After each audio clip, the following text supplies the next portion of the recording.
Hey there, everyone. I'm sorry, I was on the wrong Google page and in the wrong StreamYard chat. So here I am finally.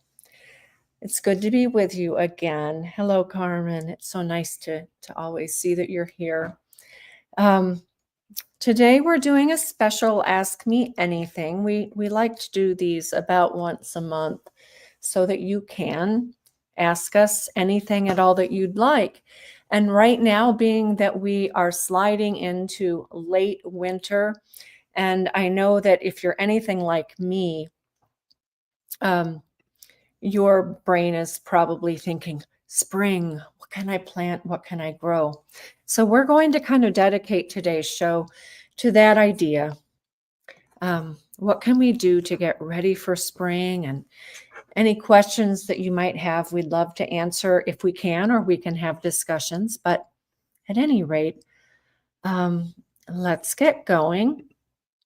First thing is I want to talk for a moment about our upcoming conference, Health and Healing God's Way.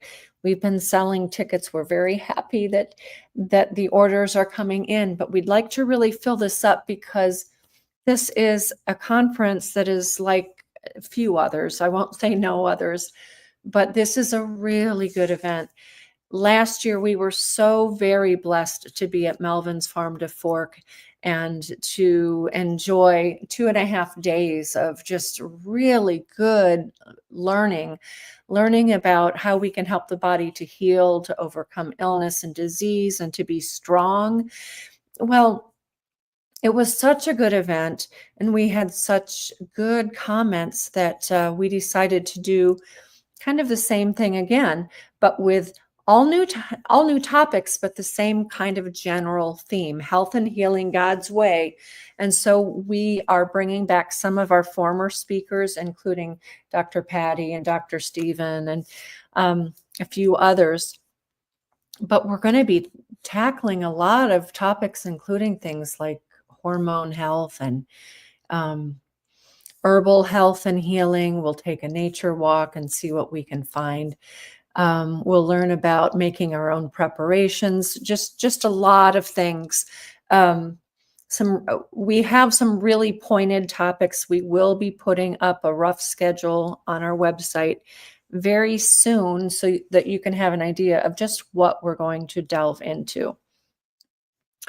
So that is Health and Healing God's Way near Roanoke, Virginia.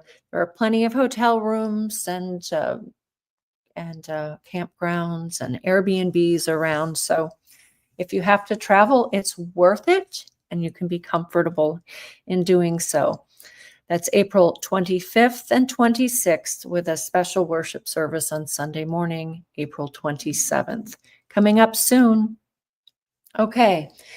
And right along with our topic today of thinking ahead about spring, I wanted to remind you of one of our friends, Michael Kilpatrick, and his family own farm on Central Ohio. They have a wide variety of herbs and plants that they cultivate on their all organic farm, no chemicals used ever, as well as things like elderberry and willow and other berry starts that you can plant right away. Actually, elderberry is one thing. I think I have probably 5 elderberry plants from this farm, and they're thriving, and they produce fruit very quickly. I also have autumn olive, which I got from Michael as well, and several other plants. So check them out. Farm on Central. The QR code there will take you right to their website. And if you use the code GGT5, you will get $5 off your order. So another thing that we have that we'd like to tell you about is, many of you know that I filmed a course on sourdough bread making for the School of Traditional Skills. We would love for you, if you're interested, to sign up through our website to take that course, if that is your desire. But right now, they are offering a special class on herbalism. Since we've been talking a fair amount about this recently on our show, we thought it would be really neat to share this special offer with you. If you use the QR code or um, the web address that I have embedded here on this slide, then you can access the class, this special class, not for $199, but for just $49. However, if you use the link on our webpage also, you can sign up for any level of membership with the School of Traditional Skills, anything from a monthly all-inclusive to a lifetime, as well as just individual courses. It's really a fantastic platform. Several of my friends also have filmed courses, including Sally Fallon Morell with her beautiful broth, Harvey Ussery with backyard poultry, and others. It's just a really unique and well done platform. So check that out. All right. So here we are.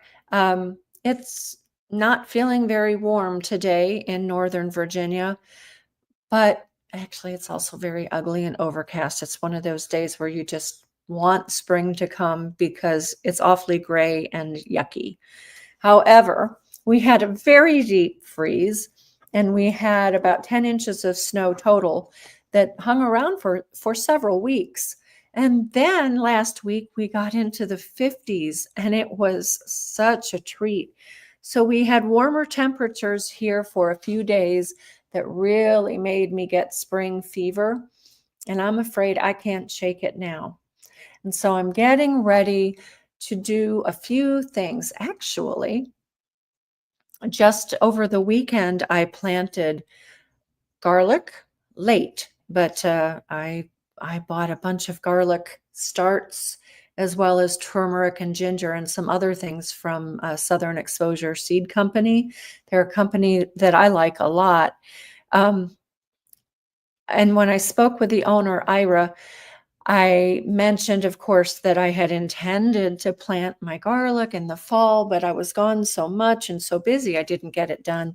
And she assured me that I could still go ahead and plant, and the garlic would not grow as big as they would have had I gotten them in the ground in October or even November, but she said they'll do fine. So they'll have a cold spell, which is what they're getting right now, and then they'll temper off, and come spring they'll send up shoots, and we'll see. I also planted shallots. I planted those indoors. I have an atrium where I can plant a lot of different things. So I planted some onion previously and I planted shallots. So I'm just making sure that I keep that indoor planter watered. And then because it's cold, but not freezing cold temperatures right now, I went ahead and planted some radishes, let me think, radishes, a variety of carrots, and some beets. Now, I'm expecting that they will sprout and begin to slowly grow right now. If it gets freezing cold again, and it probably will, I will just cover them with plastic to gain 10 degrees, maybe 2 layers, I'll get 20. But when you have a deck, a patio, or garden beds outside that you can utilize now, it's perfectly fine to go ahead and plant some cold weather crops. And then if it gets freezing cold, you can cover them with plastic. So I use welded steel wire for fencing wire, and I create just an arc over my bed. And then over each section, I can place clear plastic right over top. One layer gains about 10 degrees if it's sealed well enough. I'm going to say with 2 layers of clear plastic, maybe I gained 15 degrees. That's enough to give a really good jump start to many different cool weather crops. I intend next week, if it's not bitter cold, to also plant some lettuce, which will have to be covered unless we have more of those 40 and 50 degree days. 50 or 60 would be better.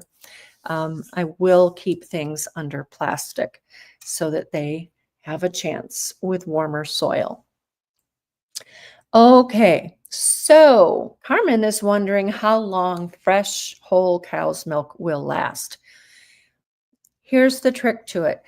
I typically get 2 gallons of raw milk every week, and I keep 1 gallon in the back of the fridge unopened. The other is what I will be dipping into. We go through a fair amount of milk every week. Some of it I use for making yogurt, and I do give some to the animals as well, because if it's good for people, it's good for them also. But when I don't have as many people around and I have extra milk, what I do is I'll take a gallon and I'll divide it up into quarts. And then I'll fill each quart all the way up to the top and close it and stick those in the back of the fridge and just pull out one at a time as I need it. So I'll be traveling. Actually, tonight I'm headed to Lancaster, Pennsylvania for a conference for a few days. And so I will take 2 quarts of that milk with me. There will be just enough for my husband and one daughter who's still at home to have before they pick up the fresh batch tomorrow. So if you want it to last longer and you have extra, just put it into a smaller container, fill it up all the way, seal it, and it should last for a couple of weeks, 2 weeks in the fridge unopened. Now, if you're taking it in and out and in and out, it will definitely sour much faster. However, you need to be aware, souring is not the same as going bad or putrefaction. Souring just means that milk sours naturally. Raw milk actually improves in nutritional value and decreases in milk sugars, lactose, as it sours. So I have friends who actually intentionally let their milk sour because they want it to be sour. They want the additional benefits that you get from soured raw milk, in which case they might keep a gallon in the fridge for 2 weeks and then open it, or maybe they leave it out on the counter. But typically, if I just have 1 gallon in the fridge and we're taking out of that every day, at the end of the week, the milk is still good. After 1 week of opening and in and out of the fridge, it is definitely going to sour, and it will sour relatively quickly. So if you need it to last longer, do as I mentioned with divvying it up into smaller containers, sticking them in the back, and don't open them, don't take them out. The same applies for goat milk or any other kind of raw milk. So I hope that that works. When I do have extra, I just make yogurt. So, all right. What else do we have? Starting winter sowing for flowers right now. Neck bone. Good. I'm not starting those things yet. I am in zone, I think 6. It's 5 or 6. The area generally is 5, but I'm on a mountaintop, so I consider it more likely a 6. So there are some things that you can sow right now. I'm wondering where you are and what zone you're in, because you might have a little bit warmer soil temperature than what I do. What I am doing is I am preparing my beds. Now let's talk for just a moment about that. I utilize chickens in the garden. I utilize them very intentionally to fertilize the soil, loosen the soil, eat garden pests, and just generally keep it cleaned up. But one of the things that I'm doing with them right now is I have my chickens, they have the full run of what normally is half or 2/3 garden, and the top part is just for them. So during the growing season, I keep them out of the overall garden. I'm talking my main garden. I have several garden types. I want them in the overall garden as much as possible over the winter months, from late fall until early spring, because they do a lot of cleanup and fertilization. But the other thing that I utilize my chickens for is I toss out old bedding and straw, and I toss it out pretty heavily into their immediate chicken run. My chickens, if and I'm presuming that many of you have chickens. If you don't, I would certainly encourage you to get just even a few, because not only can you enjoy eggs and possibly meat if you want to do that, but they do so much good in the garden and they're super easy to take care of. So when we had this really hard cold spell, I say that I grew up in Wisconsin. In the Midwest, it gets much colder than here. But we were having temperatures down to 10 and 12 degrees at night, and then in the daytime, not getting out of the 20s. That's cold for us. And so for that brief period of time, I have a separate chicken house, which is quite large, and it's in my backyard. I moved all of my chickens into there with a heavy bedding of straw. They stayed there for about 2 weeks. And every day I'd go out and I'd gather my eggs and make sure they had liquid water instead of just ice. And I would toss grain into the straw so that they would scratch it up. I want them to be turning it over, scratching it up, and leaving their precious poo behind because it's fertilizer. Then I take that out of the chicken coop when they're done, and I put that on the chicken run in the portion that is strictly for them. And I toss out more scratch grains and also insect larvae. So I buy bags of the mealworms and soldier fly larvae, and I toss that out. I broadcast it, because what happens is the chickens, again, they scratch through it, they turn it over, they mix the soil in with it as they're scratching, as they're going after the little nibbles, the treats for them. And of course, we have dew and we have rain or we have snow, which moistens the straw or the hay or whatever bedding you're using. And I do prefer to use straw or hay.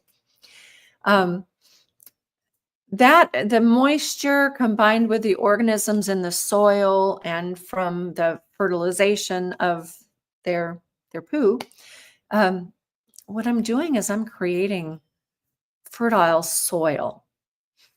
So last December, I guess, I almost said fall, but I didn't get to it in the fall. I went out to the same area, the same part of the chicken run, with a shovel and a garden cart. And I was able to scoop down about 6 inches of this fresh, beautiful soil that the chickens had built by just doing exactly what I just described to you. Scratching through old bedding, scratching through straw, leaving their droppings, things getting moist. And in a period of a few months, what had just been kind of a straw mess in their run became rich, black, loamy soil. So I scooped that out and I topped off all of my deck garden beds. And next I will take it into my backyard where I have a hugelkultur style in large livestock watering tanks. So instead of buying compost, I am actually generating fresh, high quality, clean soil, utilizing my chickens as the machinery, so to speak.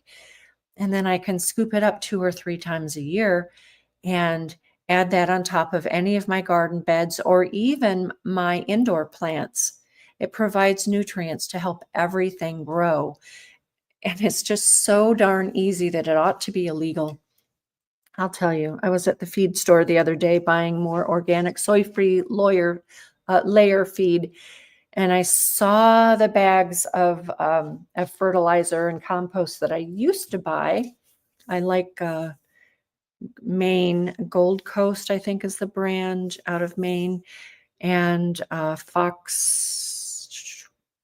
If we look back at a year ago when we were talking gardening on this show, I know that I mentioned several of those brands that I liked, but I'm seeing them at the feed store and thinking, I should be buying them, but oh, wait, I don't have to because I have plenty of good soil and good compost as a result of my happy chickens.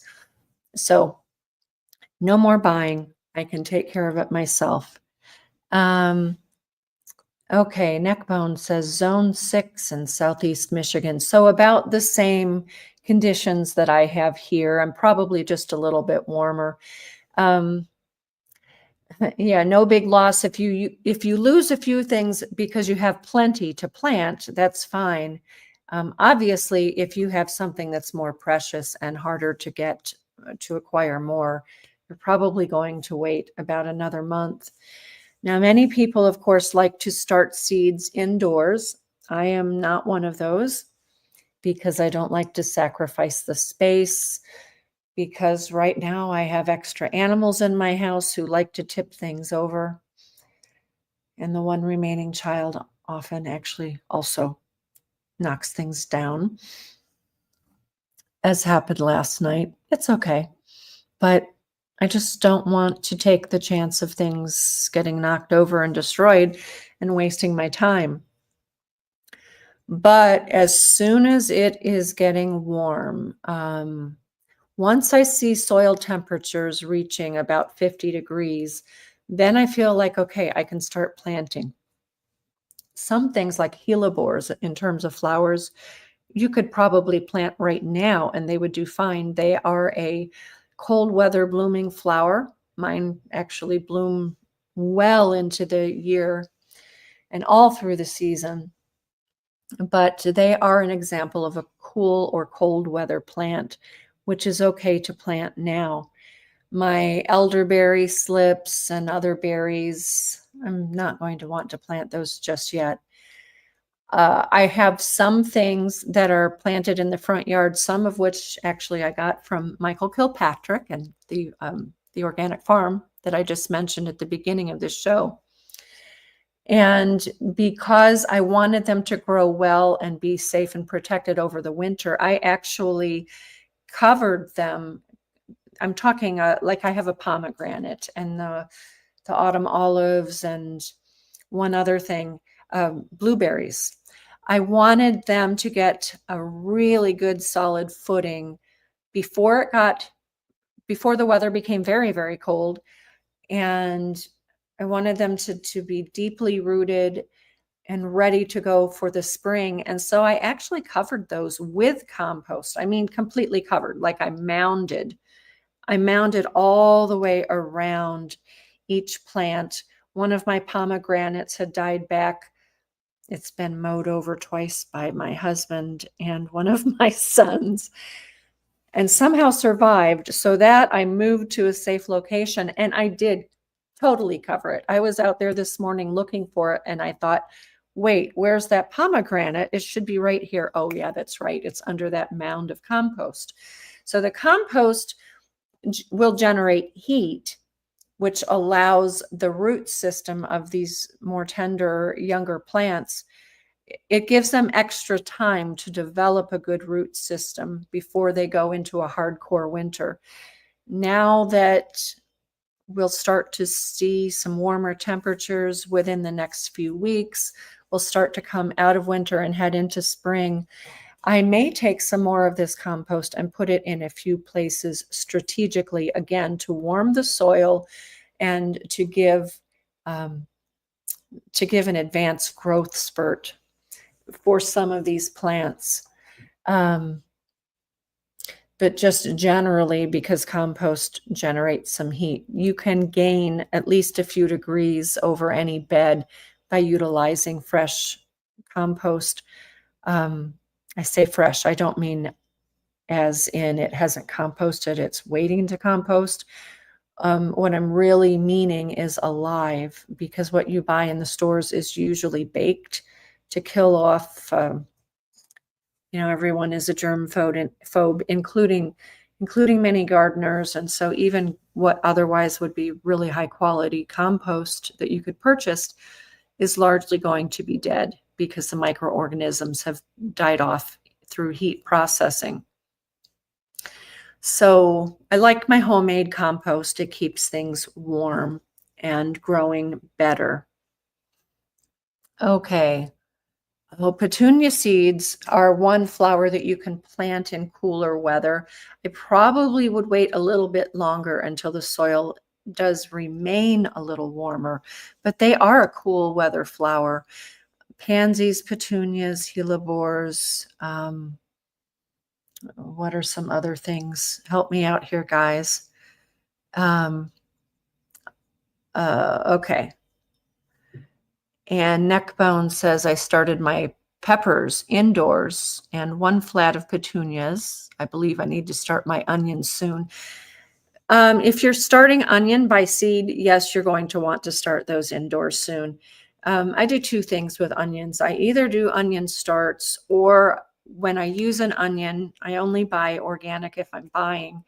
I take the top that wants to sprout a new plant anyway. So I take the top and I embed that in soil.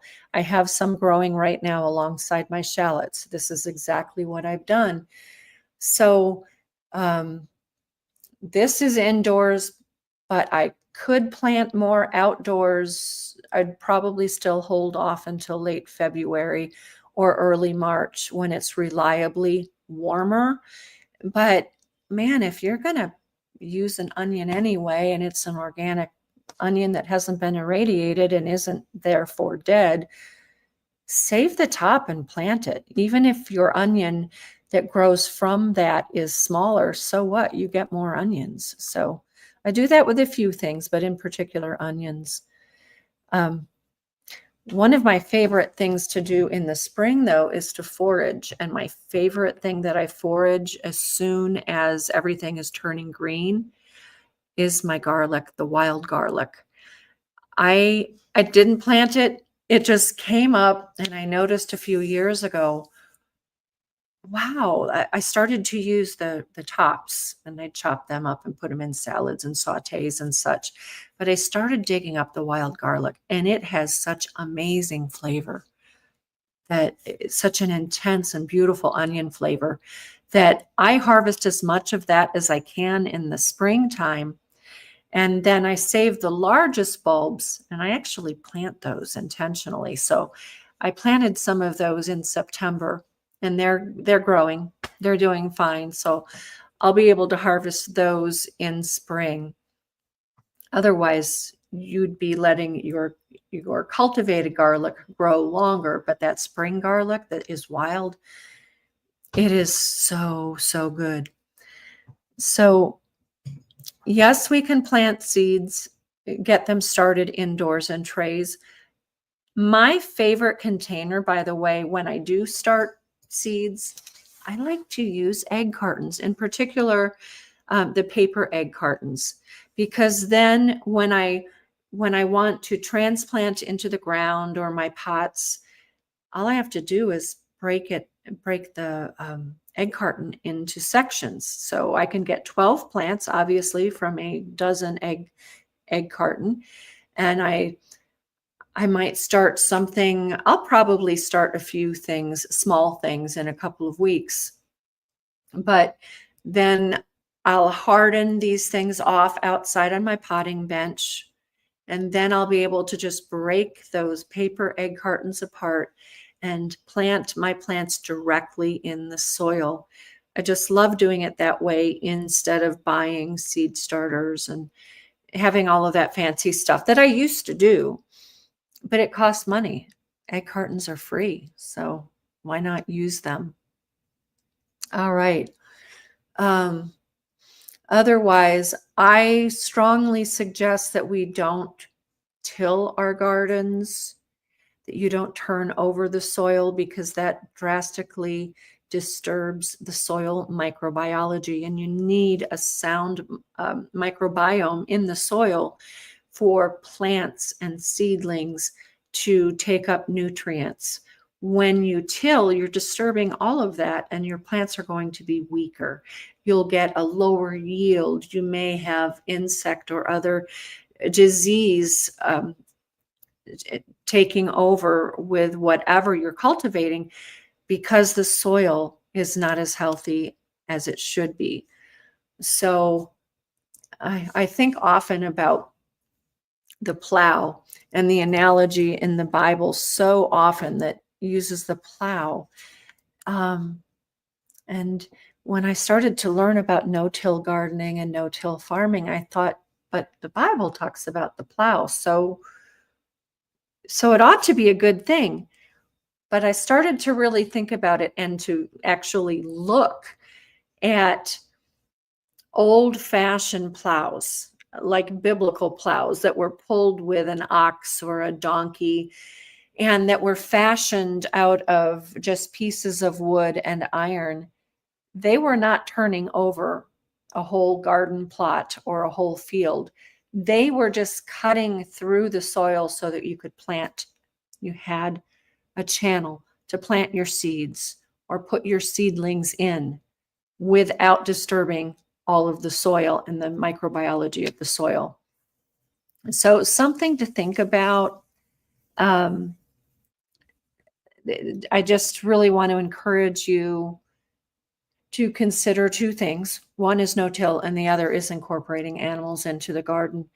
Last year at this time, we had my friend Tom Walford on, I think twice, when we talked about gardening. I believe it was February. I'm pretty sure it was February of last year. We'll have to look those episodes up. I'll be seeing Tom again this weekend, starting tomorrow, and we'll talk about some ideas that he and I had for creating a gardening course and also just to bring to our YouTube show to share with all of you. And I will be using his product again and doing some trials. So we'll be taking photos and taking out our measuring tape and keeping track of some of that stuff and sharing with you.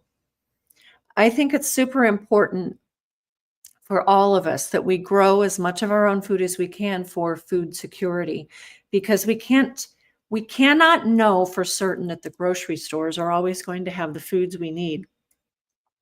When it comes to animal foods in particular, right now, there's so much.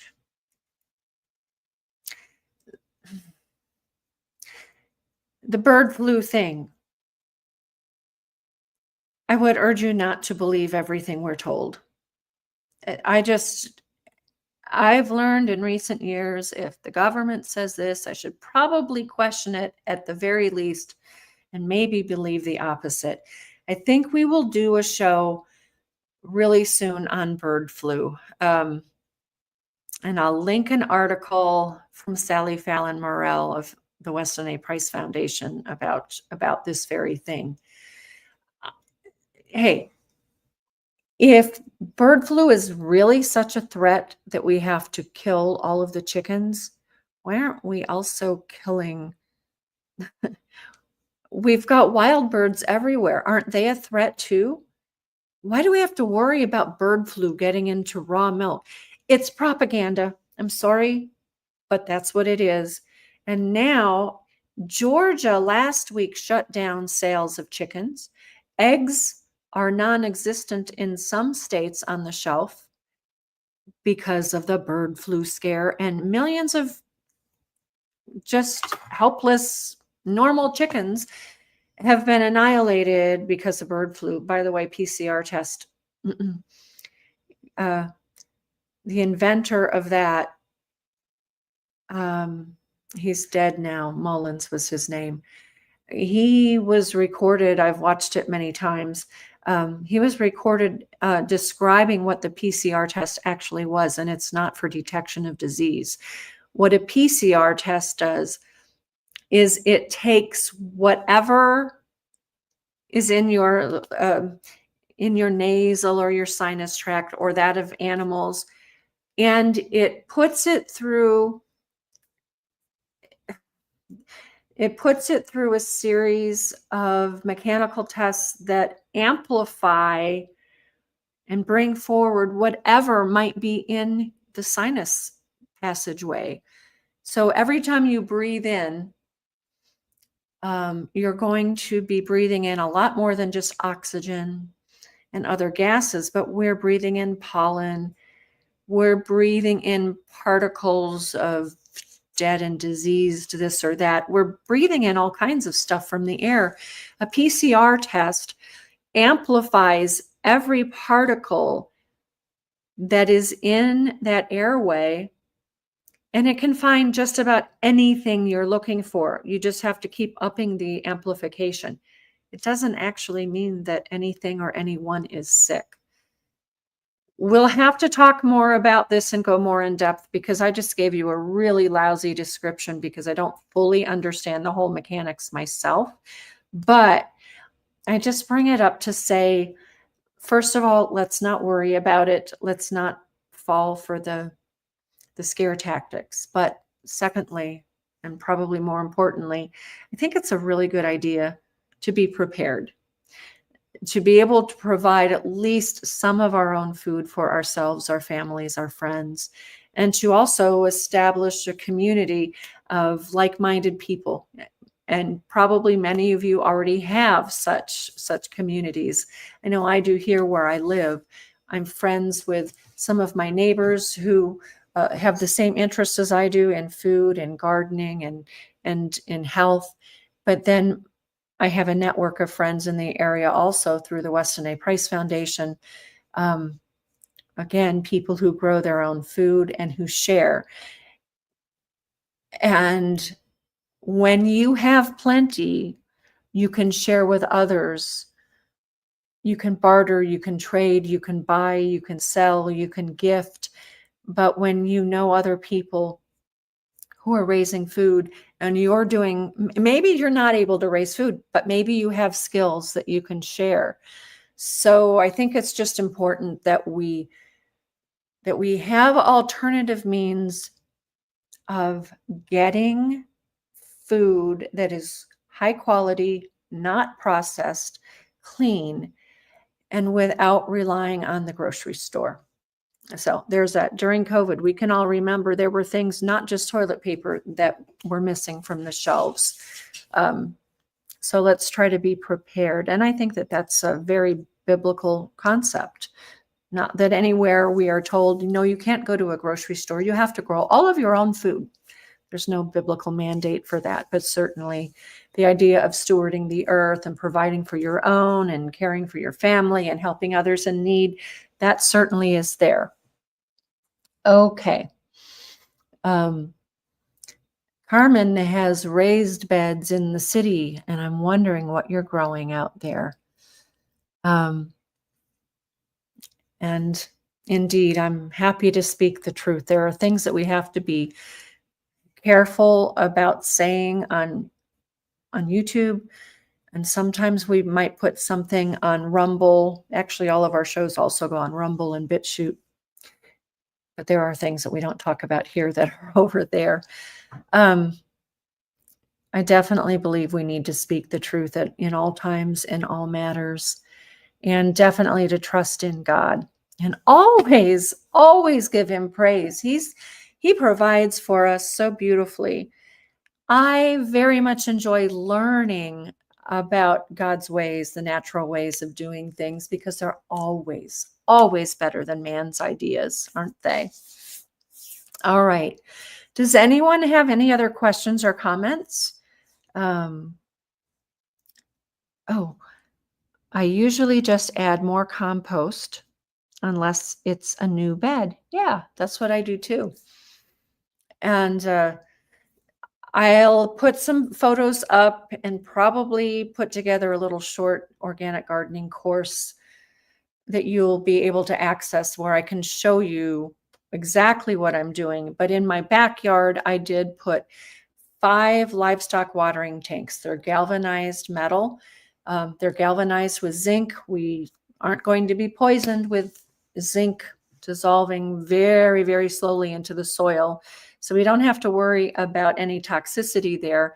But the galvanized steel containers are really good because, well, several things. First of all, they're tall enough that you don't have to bend over or get on your hands and knees. And I kind of like that right now. They hold everything neatly and compactly. And you can grow so much in this confined space, so much more than if it were in the ground and without all of the weeding. So I started my galvanized tanks, I think probably 6 or 7 years ago. I filled them with hardwood logs, branches, and leaves. And then I did go out and I bought soil. I bought organic, clean soil, and I filled them up most of the way. And then I bought compost. Well, now I don't need to buy it anymore, but that was how I started. I bought some high quality compost from Maine, topped them all off, and then I started planting. And in the middle, I have a smaller tank that has goldfish in it. I intended for that tank to have tilapia and maybe a catfish or two. And I quickly discovered that while tilapia and catfish are not that expensive to purchase to grow out for food, they're really expensive to ship. So I just put goldfish in there. And they've overwintered now for several years. And then I can scoop out, the goldfish are pretty, and the tank has a little fountain. It sounds nice. But I can take water out of the tank to water and feed each of those garden beds. So the refuse, the waste from the fish is like chicken poo. It provides nutrients for the soil. And of course, the logs and the branches, as they slowly break down, they absorb water and hold it. So when you have a dry spell, it slowly releases more water into the roots of the plants, while at the same time releasing some nutrients. So what I have is a closed system in which I can reliably and cleanly raise many different vegetables, fruits even. I'd like to start with more tanks in my front yard, perhaps this year.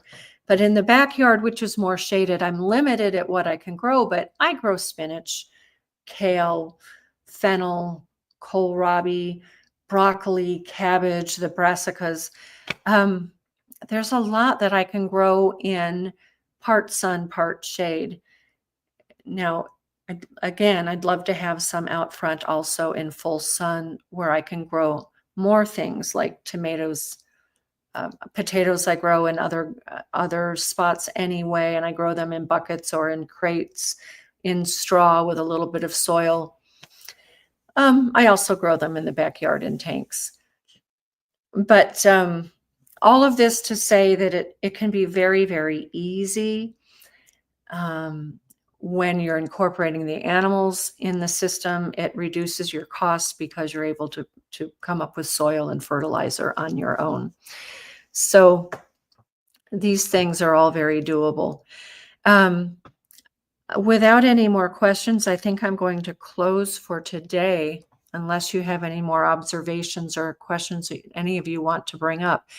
But know that we're going to be interviewing Michael soon, and we're going to talk about what kinds of things we can plant, where, when, how, and then we'll talk more about harvesting and what to do with the harvest later. In the meantime, I would encourage you to check out the website once again, and I will put it up one more time. There we go. Farm on Central. So he will be starting to ship things this month, actually. He's starting to ship willow slips, elderberry, and some of the other saplings that he started last fall. And then all kinds of other plants are coming after that. So check out Farm on Central. Don't forget to use the code GGT5 for $5 off your order. But take a look, and also don't forget this course that I mentioned earlier, the herbal course on School of Traditional Skills. And please, please, please, please check out Health and Healing God's Way at Melvin's Farm to Fork store. I hope we can see some of you there. I'd love to meet more of our viewers and a few of you that I haven't seen for a year or two. Maybe you can show up and enjoy some good fellowship and good learning. So thank you, Neckbone and Carmen and everyone else for not only being here today, but for subscribing. You can buy us a glass of raw milk if you'd like to help us to help us continue doing what we're doing. And please share this with others. Neckbone, take a look at what we've got from past episodes because we have some really good shows and more coming up. So check us out on our website as well. We've got more coming up. And thank you so much for being with us. I look forward to seeing you next week. Bye-bye.